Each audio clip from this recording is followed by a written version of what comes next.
Hej, jeg hedder Lasse, kommer fra Etisoft og vil gerne fortælle jer lidt om luksusetiketter til vin og spiritus.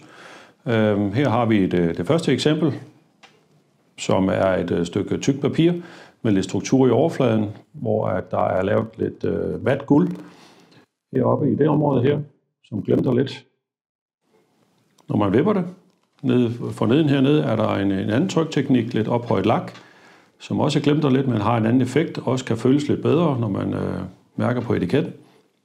På side 2 laver det samme papir, ikke side 2 på bagsiden selvfølgelig, laver det samme papir, er der en tosidig etiket, som kan åbnes, og så man på side 2 kan skrive lidt om indholdet i vinen og lave en stregkode. Det kan være en konkurrence, det kan linke til alt muligt, der er mange muligheder. Tilsvarende kan denne etiket også laves på et stykke transparent plast, så man får det her no-label look, så man faktisk kun kan se trykket, når man sætter det på en flaske, og ikke får effekten fra papiret, men det er jo temperament og smag og behag og vintype, hvad man foretrækker.